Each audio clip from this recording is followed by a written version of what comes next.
I nearly choked on my own spit when I saw them. Rusty nails strewn across Grandma Susan's driveway like a redneck trap, winking at me in the late afternoon sun as if to say, "Roll over me, I dare you." My tires screeched as I slammed the brakes, my beat-up Toyota lurching to a stop just inches from the mess. I'd driven 200 miles from Raleigh to her sunny yellow bungalow in Willow Creek Estates, a tidy Charlotte suburb where I'd spent every summer since I was 6. Suitcase in the back seat, a greasy box of Krispy Kreme donuts riding shotgun. My big plan was to house sit while she recovered from knee surgery, maybe sip some sweet tea on her porch swing.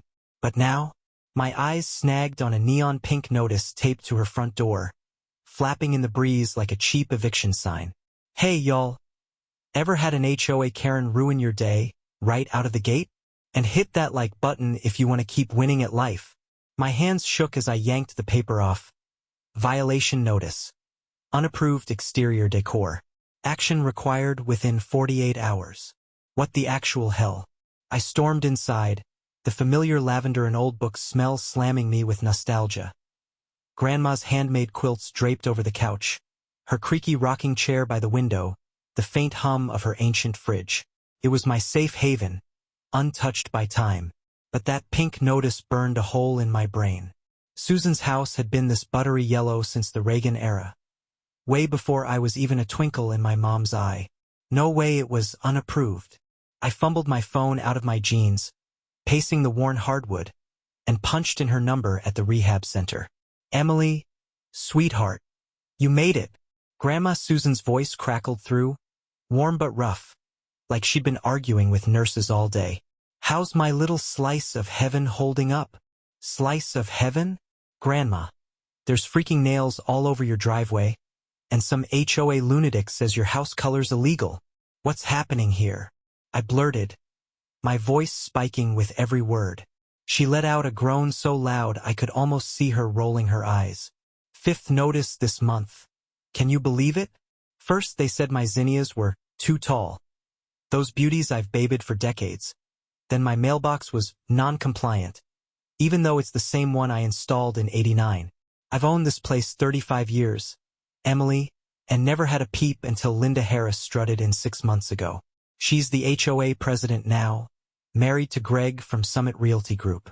They're like vultures circling roadkill. I darted to the window, pulling the lace curtain aside. There she was, Linda Harris, across the street, clipboard gripped like a battle axe, eyeballing a neighbor's lawn with the intensity of a drill sergeant. Her blonde bob gleamed like a shampoo ad, her smile all teeth and zero soul. She caught me staring, flashed a wave so fake it could have been plastic, and marched over, her heels clicking on the pavement like a countdown timer. "Well, hi there. You must be Susan's granddaughter." "I'm Linda, HOA Community Standards Chair," she chirped, her voice oozing syrup so thick I wanted to gag. "So sad about her knee. Poor thing. That notice? Just routine upkeep, hon. We've got to keep Willow Creek pristine, you know? Inspector says the paint's peeling on the south side. Rules demand it switches to taupe or sage now. Fines kick in at $75 a day if it's not fixed by Thursday." She shoved a glossy pamphlet at me. "Willow Creek Living. Standards of Excellence." Like it was gospel. "Peeling?" I snapped, stepping outside to glare at the south wall. It was flawless, smooth, bright, not a single chip. "This looks brand new. What game are you playing?" Her eyes narrowed to slits, but that smile stayed plastered on. "Inspector's word is final, sweetie. Rules are rules. Keeps property values up for everyone." She spun on her heel and strutted off, leaving me clutching that stupid pamphlet, my blood boiling. I wanted to chase her down and shove it right back in her smug face, but something told me to dig deeper. I circled the house, adrenaline buzzing in my veins. The south wall mocked Linda's lie. Perfect, glowing in the golden light. Then I froze. There they were again, those nails half buried in the gravel, not just scattered but arranged in jagged strips, the kind you'd see in a tow yard to shred tires. My breath caught in my throat. I snagged Susan's gardening gloves from the shed, my hands trembling as I scooped the spikes into a Ziploc bag. This wasn't some kid's prank. This was deliberate, vicious. My mind raced back to Linda's fake wave, her cold eyes. Was this her doing? I called Grandma again, my voice a shaky mess. Did Summit Realty ever try to buy your place? Every damn month, she barked, her tone pure fire. Greg offered $250,000 last October, corner lot, Creekview, their perfect spot for some ugly mansion. I told him to shove it where the sun don't shine. Why? Hold on, I said, bolting to her office. I rifled through her desk, past seed catalogs and faded recipes, until I hit gold. A folder labeled Summit Realty, Notes. My jaw dropped as I flipped it open. Grainy photos of Linda and Greg huddled with a guy in a pinstripe suit, bank statements with red inked circles around six-figure transfers, a list of names, neighbors, all over 70, each tagged with violation in Grandma's neat cursive. At the top, fraud pattern suspected. My heart slammed against my ribs. Outside, a black SUV rolled by, headlights off, engine purring like a stalking cat. It paused at the curb, then crept away into the dusk. I clutched the folder, my mouth dry. What kind of messed up war had I just stepped into? I jolted awake to headlights slicing through Grandma Susan's blinds at 2 a.m., my heart jackhammering like I'd just run a marathon. I'd barely slept, the Ziploc bag of tire spikes sitting on the nightstand like a grim trophy, mocking me every time I closed my eyes. The black SUV was back, purring down Willow Creek Lane, slow as death. Lights dimmed like it didn't want to be seen. I scrambled to the window, peering through the lace curtains, my breath fogging the glass.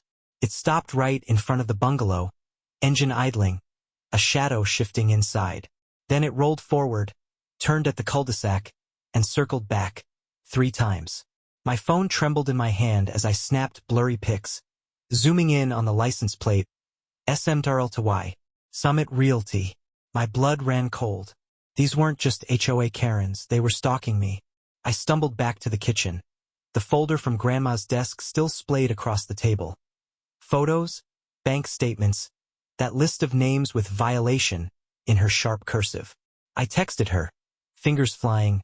Grandma, SUV outside at 2 a.m. Summit plate. What's this folder? Her reply buzzed back instantly. Emily, stay calm. Check my filing cabinet, bottom drawer, blue box. I'll explain. Explain? My pulse roared in my ears as I bolted to her office, the house creaking like it was in on the secret. I yanked open the cabinet, shoving aside tax returns and old Christmas cards until I found it. A blue lockbox, heavy, with a tiny key taped to the lid. I popped it open, and my jaw hit the floor. Inside wasn't just deeds or receipts. It was a stack of files labeled Summit Realty Evidence, 2023 to 2025. Photos of Linda Harris handing envelopes to a guy in a Summit polo, audio transcripts with timestamps, a map of Willow Creek with red X's on half the lots. At the top, a note in Grandma's handwriting. Pattern confirmed. Elderly targets. Forced sales. I'm onto them. Meanwhile, across town at the rehab center, Susan was wide awake too, her roommate snoring softly as she scribbled in a notebook under the glow of a bedside lamp. She'd heard the night nurse gossiping about a big bust coming.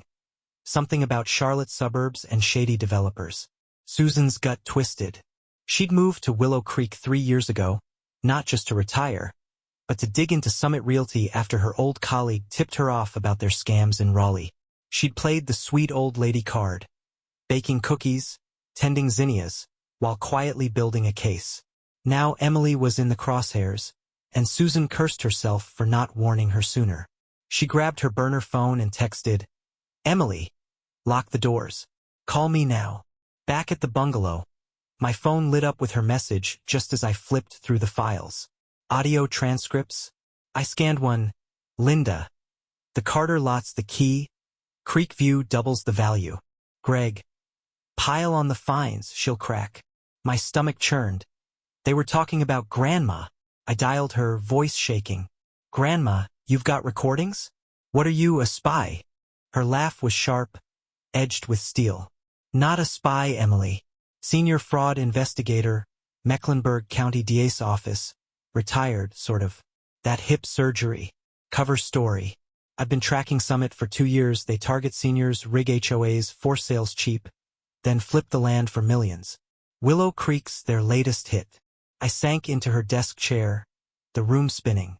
So the nails, the notices, it's all them? Damn right, she snapped. They don't know who I am, yet. But you've got their evidence now. Keep it safe. Safe? I glanced out the window. The SUV was gone, but the street felt alive, watching me. I locked every door, my hands sweaty, then dug deeper into the box. A USB drive tumbled out, labeled backup audio. I plugged it into my laptop, heart pounding, and hit play. Linda's voice crackled through. Greg, Susan Carter's stubborn. Escalate it. Trash her yard if you have to. Greg chuckled. Already on it. Next violation's $200 a day. She'll sell by Christmas. The recording cut off, and I sat there, frozen, fury bubbling up. Trash her yard? Those spikes weren't an accident, they were a weapon. Outside, a twig snapped. I killed the lights, creeping to the back door. Through the glass, I saw Linda's husband, Greg Harris, in a Summit Realty jacket, skulking near the shed with a flashlight. My breath hitched. He was 20 feet away, poking at Grandma's zinnias, ripping petals off like a kid pulling wings off flies. I snapped a pic, zoomed in, his smirk said it all. He didn't see me, but he dropped something in the dirt and slipped back into the shadows. I waited, counting to 60, then darted out with my phone's flashlight. There, half buried by the shed, was a crumpled violation notice. Dated tomorrow, claiming excessive yard debris. $150 fine. My hands shook with rage. They were framing her step by step. Back inside, I clutched the USB, the files, that fresh notice, proof piling up like bricks. Grandma's voice echoed in my head. Keep it safe. But how? Greg was out there, Linda was circling, and that SUV could roll back any second. I texted her. Greg's trashing your yard right now. Found another notice. What do I do? Her reply was instant. Hide the evidence. My closet, top shelf, cookie tin. Then call Sophia Miller, 112 Oak Lane. She's with me on this. Sophia? Who the hell was Sophia? I bolted upstairs, adrenaline screaming, the night pressing in like a vice. This wasn't just about a house anymore. It was a fight, and I was in way over my head. I nearly dropped the USB drive when the back door rattled like someone was trying to claw their way in. The sound slicing through the silence of Grandma Susan's bungalow at 3 a.m. My heart slammed against my ribs as I shoved the evidence. The files, the ziplock of spikes, that crumpled violation notice, into the cookie tin on her closet shelf, just like she'd said. The rattling stopped, but my pulse didn't. I caught Greg Harris red-handed trashing her zinnias an hour ago. And now what? Was he back? I crept to the window, rain streaking the glass, and saw nothing but shadows dancing in the storm. Then my phone buzzed. Grandma. Sophia's on her way. Sit tight. Sit tight. With some HOA psycho prowling outside? I grabbed a kitchen knife. Not to use, just to feel less helpless, and dialed the number Susan gave me for Sophia Miller. It rang twice before a gravelly voice picked up. Emily? That you? Susan texted me. I'm 5 minutes out. Lock everything and stay low. Sophia's tone was clipped, urgent, like she'd done this before. I stammered a yes, my voice barely a whisper, and double-checked the deadbolts. 5 minutes felt like 5 hours. The rain pounding the roof, every creak of the old house twisting my nerves tighter. Then headlights flashed. Different from the SUV, softer, older. A beat-up Honda crunched into the driveway, and a figure in a raincoat hobbled out, umbrella bucking in the wind. I cracked the door, knife still clutched behind my back, as she stepped onto the porch. Put that away, kid. I'm not the enemy, Sophia Miller said, shaking rain off her gray curls. She was maybe 70, wiry, with sharp eyes that sized me up in a heartbeat. Susan's got me on speed dial for a reason. Let's move kitchen now. I followed her, stunned, as she dropped a soggy tote bag on the table and pulled out a laptop, a thermos of coffee, and wait, was that a police scanner? She caught my stare and smirked. Retired cop, 30 years. Susan and I go way back. She tell you about Summit yet? She said she's an investigator, not retired like I thought. I said, my head still spinning. They're targeting seniors, fines, forced sales. She's got proof. Sophia nodded, firing up the laptop. More than proof. She's got their whole playbook. I've been her eyes here since she moved in. Summit's hit 4 Charlotte suburbs already. Willow Creek's next. She plugged in the USB I handed her. And Linda's voice crackled through again. Greg, pile on the fines. She'll crack. Sophia's jaw tightened. That's just the start. They've got a lawyer on payroll cooking fake bylaws. Susan's been baiting them, playing fragile old lady. I paced, adrenaline buzzing. Baiting them? She's in a rehab center. And Greg was out there tonight. Dropped another violation. They're framing her. She's tougher than you think, Sophia said, pouring coffee into 2 mugs. But you're right, they're escalating. That's why I'm here. She clicked the scanner on, static hissing. Then a voice broke through. Unit 12, suspicious activity, Willow Creek Lane, possible vandalism. My stomach dropped. Had a neighbor seen Greg? Sophia grinned. Called it in myself, anonymous tip. Gaipsingbus. I exhaled, shaky but relieved, until thunder crashed, and the lights flickered. Sophia's scanner chirped again. Unit 12, complainant at 112, Oak Lane requests follow-up. Her address. She froze, eyes narrowing. Someone's onto us. Then came the twist that flipped everything upside down. She yanked a photo from her bag.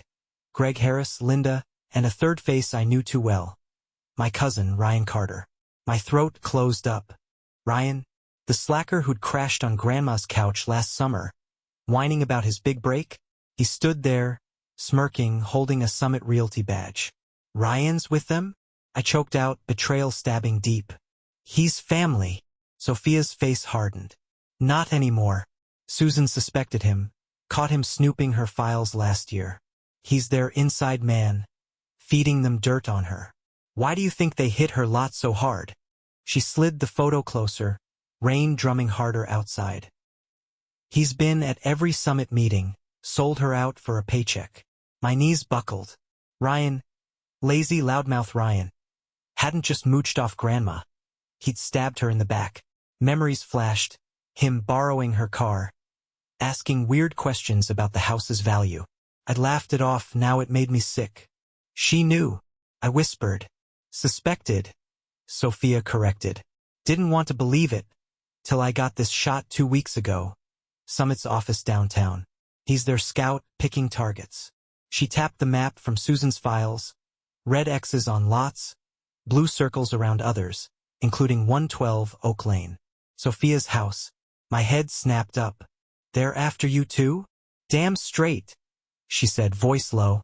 Corner lot, creek access, same as Susan's. Ryan probably tipped him off I'm helping her. The scanner crackled. Unit 12, en route to Oak Lane. Sophia cursed, slamming the laptop shut. They're fishing, probably Ryan ratting me out.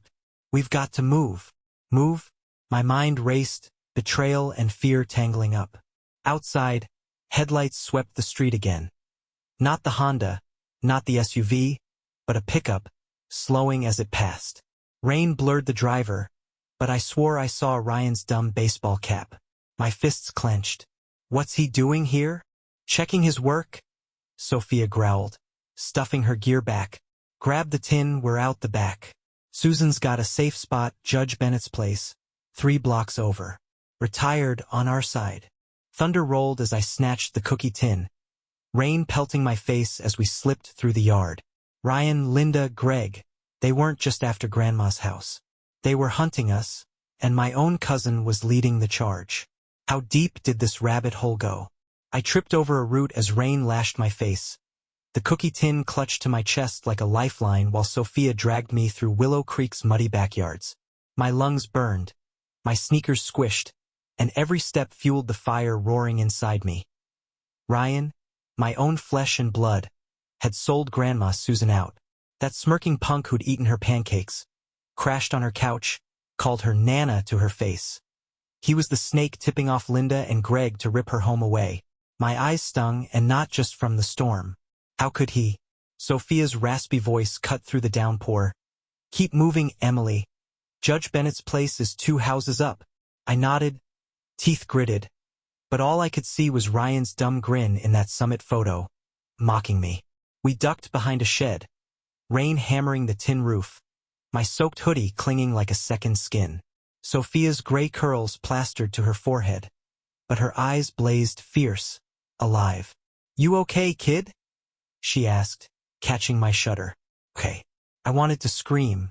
My grandma was a secret badass, my cousin was a traitor, and I was running from psychos in the dead of night. No. I choked out, voice cracking. Ryan, he was family. I trusted him. Grandma trusted him. The words tasted bitter, like bile rising up. I'd hugged him at Christmas, laughed at his stupid jokes. Now I pictured him counting Summit's dirty cash while Grandma's zinnias got torched. Sophia gripped my shoulder. Hard. He's a rat, Emily, but Susan's tougher than both of us. She'll gut him in court. Figuratively, of course. Her smirk was grim, but it sparked something in me. Hope? Maybe, or just pure spite.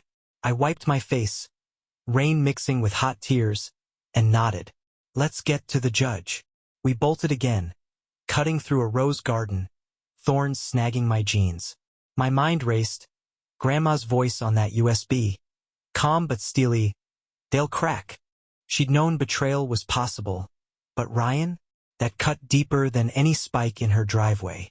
Meanwhile, back at the rehab center, Susan sat bolt upright in her bed, rain tapping the window like a code she couldn't crack. Her roommate snored, oblivious, but Susan's hands shook as she reread Emily's last text. Greg's trashing your yard right now. Her knee throbbed under the brace, but the real pain was in her chest. Emily, sweet Emily, caught in her war. She'd spent 2 years building this case, posing as the frail widow, smiling at Linda's fake pleasantries while taping every word. Now her granddaughter was running for her life, and Susan felt every mile between them like a knife twist. She grabbed her burner phone, texting her old DA contact, "Move the team to Charlotte. Summit's closing in." Her fingers hovered, then added, "Protect Emily first." Back in Willow Creek, we hit Judge Bennett's porch, a hulking Victorian with peeling gray paint. Ironic for an HOA target. Sophia banged the door, and it swung open fast, revealing a tall man in a bathrobe, white hair wild, eyes sharp as glass. "Sophia, what's the, oh, Susan's girl?" His voice was gravelly, warm, but urgent. "Inside now." We stumbled into a living room stacked with law books, a fireplace crackling. Judge Daniel Bennett, retired, locked the door and turned to me. "You've got Susan's fire, I see it. What's in the tin?" I spilled it all, spikes, files, Ryan's betrayal. My voice breaking as I shoved the tin into his hands. "They're after her house, Sophia's too. My cousin's with them. I can't." Tears choked me off and I hated it. Hated feeling weak when Grandma needed me strong. Bennett's face softened, but his eyes hardened. "Sit, Emily. You're not alone in this." He cracked the tin open, scanning the files, then froze. "Holy, Susan's got Summit dead to rights. Audio, photos, this is gold." Sophia poured coffee from her thermos, hands steady despite the chaos. "Gold, yeah, but they're on to us. Ryan's scouting, saw his truck 5 minutes ago. Linda's pushing fake violations hard." Bennett nodded, pulling a laptop from a drawer. "Let's see what they're saying." He logged into an HOA email server. Hacked, I guessed, and up popped a thread from Linda to Greg, timestamped an hour ago. "Carter girl's digging. Ryan says she's got files. Emergency meeting tomorrow. 8 a.m. push foreclosure vote." My gut twisted. Foreclosure? On Grandma's home? She'd die before selling? I whispered, picturing her on that porch swing, sipping lemonade, laughing at my dumb jokes. That house was her soul. Every quilt, every flower, every memory of me running through sprinklers. Now Ryan was helping them steal it? Rage clawed up my throat, raw and ugly. "He's dead to me." Bennett's voice cut through my haze. "He'll wish he was when Susan's done. But here's the kicker." He turned the laptop. A grainy security feed flickered, Greg and Ryan outside Sophia's house. 112 Oak Lane. An hour ago, stuffing a violation notice in her mailbox. Then Ryan looked up, straight at the camera, and flipped it off. My chest tightened. Arrogant jerk knew we were watching. They're cocky, Bennett said. That's their mistake. Sophia slammed her mug down, coffee sloshing. Cocky's right. I've got 3 neighbors ready to testify. Summit hit them 2 fines, threats. Susan's built a damn army. An army? My heart swelled, pride shoving out some of the hurt. Grandma wasn't just fighting for her house. She was saving Willow Creek. But the hurt lingered, sharp as a blade. Ryan's betrayal wasn't just business. It was personal. A middle finger to every family tie we'd ever had. Lightning flashed, illuminating Bennett's steely grin. Emergency meetings are shot. We crash it, Susan's evidence, live witnesses. They won't know what hit em. I nodded, gripping the tin's edge, resolve hardening over the pain. Grandma's army had me now, and Ryan? He'd regret ever crossing us. I woke up to the sound of Judge Bennett's coffee maker hissing at dawn, my neck stiff from crashing on his lumpy couch, but my blood was already boiling. Ryan's smug face from that security feed looped in my head like a nightmare I couldn't shake. The cookie tin sat on the table, Grandma Susan's evidence glinting in the morning light, and something snapped inside me. No more running. No more crying over my traitor cousin or Linda's fake smiles. They wanted to steal Susan's home. Trash her life? I'd burn their little HOA empire to the ground. Legally, of course. I slammed my fist on the table, the tin rattling, and Sophia looked up from her laptop, eyebrows raised. You've got that look, Emily. What's cooking? Revenge? I growled, voice low and steady, the word tasting sharp and sweet. They've messed with Grandma too long. Ryan, Linda, Greg. I'm done hiding. We're hitting that meeting today, and I'm making them choke on their own lies. My chest heaved, fury mixing with a wild, electric thrill. Susan wasn't just my cookie-baking nana. She was a warrior, and I'd damn well fight like her. Bennett grinned, sipping his coffee. That's Susan's fire, all right. Emergency meetings at 8 a.m., 2 hours. They're voting to foreclose on her lot and 3 others. We've got the evidence, but we need a crowd. He slid me a list, names from Susan's files. Neighbors Summit had screwed over. Margaret Evans, 78, fined for unapproved shutters. Tom Rivera, 81, hit with yard neglect, fees. Lisa Chun, 75, targeted for a non-compliant fence. My hands shook, not fear this time, but rage. These were people, not just properties, and I dragged them into this fight. Sophia cracked her knuckles, eyes gleaming. I've got calls out. Margaret's furious. Tom's ready to yell. Lisa's bringing her son. We'll pack that room. She tapped her scanner, static buzzing. HOA's scrambling. Linda emailed Greg at 4 a.m. Carter girls with Sophia. Ryan's sure. Push the vote fast. I smirked, dark and bitter. Ryan thought he had me pegged. He'd see how wrong he was. Meanwhile, at the rehab center, Susan paced her room, Kane tapping the tile, her knee screaming but her mind razor-sharp. She'd gotten Emily's text at 3 a.m. We're safe at Bennett's. And relief had crashed over her, followed by a tidal wave of guilt. She'd pulled Emily into this, her bright-eyed girl now dodging Summit's claws. But pride flared too. Emily was fighting, not folding. Susan's burner buzzed. Her DA team was 30 minutes out, ready to storm Willow Creek with warrants. She clutched a photo from her wallet. Emily, 10, grinning on the bungalow's porch swing. Hang on, kid, she whispered, voice thick. We're ending this. Back at Bennett's, I grabbed my phone and started texting Margaret, Tom, Lisa. My fingers flying. Meeting today, 8 a.m. They're foreclosing on us. Bring your violation notices, your anger, anything. We're taking them down. Responses pinged back fast. Hell yes from Tom. I'm in from Lisa's son. They'll pay from Margaret. My heart pounded. This was my army now, and I was their spark. I turned to Bennett. What's our play? He unrolled a map of Willow Creek, red X's marking Summit's grabs. We walk in calm. Let Linda and Greg strut their stuff. Then you hit M with the USB audio. I flashed the files. Sophia accused the neighbors. They'll trip over themselves denying it. His eyes twinkled. Susan taught me timing. Strike when they're smug. I nodded, adrenaline surging. But the hurt still gnawed. Ryan's betrayal. A splinter I couldn't pull out. I'd loved him like a brother, shared Thanksgivings, swapped dumb memes. Now he was Summit's lapdog, smirking while they crushed Grandma's world. Ryan's there today, I said, voice icy. I want him to see me when it falls apart. Sophia handed me a burner phone. Record it, every word. Susan's team needs live proof. I pocketed it, my resolve hardening like steel. Revenge wasn't just sweet. It was justice, and I'd serve it cold. We piled into Bennett's old Ford, the tin rattling in my lap, and rolled toward the community center. Rain had cleared, leaving a crisp edge to the air, perfect for a showdown. At 7:45, the center buzzed. Neighbors milling outside, whispers flying. Linda's voice drifted from the open door. Foreclosure's best for everyone. Property values soar with Summit's builds. My fists clenched. She sounded so damn pleased. I spotted Ryan by her side, cap low, laughing with Greg like they'd already won. Seeing him in the flesh hit like a punch. His lazy grin, the same one he'd flashed at Grandma's barbecues, now twisted with greed. Pain flared, but I swallowed it, trading it for fire. Game on, I muttered.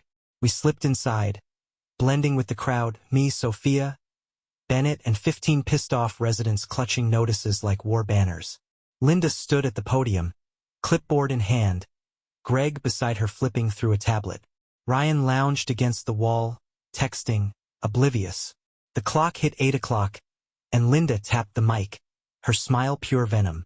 Good morning, Willow Creek. First item. Foreclosure votes on 4 delinquent properties, starting with Susan Carter's. I stood, heart slamming, and raised my hand. I've got something to say about that. Linda's eyes narrowed. Ryan's head snapped up, and I felt the room shift. This was it, my shot. I hit record on the burner, voice steady despite the storm inside. You're lying, Linda. And I've got proof. The crowd gasped, and I saw Ryan's smirk falter. Good. Let him sweat. I was just getting started. I stared Linda Harris down as the community center went dead silent, her venomous smile twitching like a glitch when I said, You're lying, and I've got proof. My voice rang out, steady as steel, the burner phone recording every second while my heart thumped a victory beat. Ryan's smirk vanished, his eyes darting to Greg, who fumbled his tablet like a kid caught cheating. The crowd, 15 furious neighbors clutching violation notices, leaned in, a wall of defiance behind me. Sophia nudged me, whispering, Now! And I slammed the USB into Bennett's laptop, hooked to the projector. Linda's voice boomed through the speakers. Pile on the fines. She'll crack. Gasps rippled, and I felt it. The tide turning, my revenge unfolding like a wildfire. Linda lunged for the mic, her face red. This is slander. That's fabricated. Turn it off. But Bennett stepped up, calm as a judge on the bench, and held up Susan's files. Not so fast. Bank statements, photos, Summit Realty's been paying you to rig violations, force sales. It's all here. He flashed a shot of Greg handing Ryan an envelope, time-stamped last month. Ryan bolted upright, stammering, That's not. I didn't. I cut him off, fury blazing. Save it, traitor. You sold Grandma out. Your own blood. His face crumpled, and for a split second, I saw the cousin I'd loved. Then it was gone, buried under his greed. The room erupted, neighbors shouting. They fined me $500 for my fence. My mom's roses trashed. Greg grabbed Linda's arm, hissing, Shut this down. But Sophia was faster, signaling Margaret, Tom, and Lisa's son, who stormed the front, waving their notices. You faked mine. $300 for debris I never had. Tom roared, his 81-year-old voice shaking with rage. Margaret, tiny but fierce, jabbed a finger at Linda. My shutters? You fined me out of my savings. The crowd surged, a chorus of liars and thieves, drowning Linda's protests. I caught Ryan's eye. He looked small, cornered, and I felt a bitter thrill. This was for Susan, for every memory he'd spat on. Meanwhile, across Charlotte, Susan's rehab room buzzed as her DA team rolled in. 3 suits with badges, laptops open. She'd called them at dawn, voice trembling but firm. Summit's done. Meetings now. Move. Her knee ached, but her heart soared. Emily's texts had lit her up. We're crashing it. She pictured her girl, fierce and fearless, and tears pricked her eyes. She'd built this case to protect Willow Creek, but Emily was finishing it, her legacy in flesh and fire. The lead agent nodded. Warrants ready. We're 10 minutes out. Susan gripped her cane, whispering, Go get M. Back at the center, Linda shrieked, This meeting's adjourned, and swung her clipboard like a weapon. But Bennett caught it midair. Not yet, he said, cool as ice, and played the next audio. Greg laughing. Ryan says Susan's clueless? Escalate it. Ryan sank into his chair, head in hands, while Greg bolted for the door, only to freeze as it swung open. For cops marched in, badges gleaming, followed by Susan's DA team. The lead agent, a woman with a steel gaze, barked, Linda Harris, Greg Harris, Ryan Carter, stay where you are. We've got questions about fraud, coercion, and property tampering across 3 counties. The room exploded, cheers, sobs, fists pumping. I turned off the burner, hands shaking with triumph, and watched Linda collapse into a chair. Her perfect bob a mess, her empire dust. Greg sputtered, This is a mistake. But cuffs clicked on his wrists. Ryan wouldn't meet my eyes as an officer hauled him up, his cap tumbling to the floor. I wanted to hate him, but all I felt was victory, sharp, bright, mine. Sophia hugged me, fierce and fast. Susan's gonna be proud as hell. Bennett clapped my shoulder. You did it, kid, nailed him. Then the back door creaked, and there she was, Grandma Susan, cane in hand, flanked by a nurse but standing tall. My breath caught, tears spilling as I ran to her. Grandma, you're here? She pulled me into a hug, her grip strong despite the brace. Couldn't miss my girl taking down the bad guys, she said, voice thick. The crowd parted, clapping, some crying, Margaret, Tom, Lisa, her army, our army. Susan faced Linda, eyes blazing. You picked the wrong retiree to mess with. Linda looked away, defeated, as cops led her out. Outside, news vans swarmed, reporters shouting, cameras flashing. Susan's team handed over the files, and I gave them the burner recording, checkmate. 3 weeks later, the bungalow glowed again, yellow as ever, zinnias blooming wild. Summit signs vanished from Willow Creek, their scam busted wide open. Linda and Greg faced jail time. Ryan took a plea, snitching for a lighter sentence. I didn't care, he was gone from my life, a ghost I'd buried with the wind. Susan sipped lemonade on her porch swing, me beside her, the air sweet with victory. Retiring for real now? I teased. She laughed, sharp and free. Not yet. Too many HOAs need cleaning up. You in? I grinned, heart full. Hell yes. Neighbors waved, kids played, the community healed, stronger than ever. We'd won not just for us, but for them all. Hey y'all, this was a wild ride, right? Drop your favorite moment in the comments and subscribe if you loved seeing these HOA Karens crash and burn. I've got more stories coming.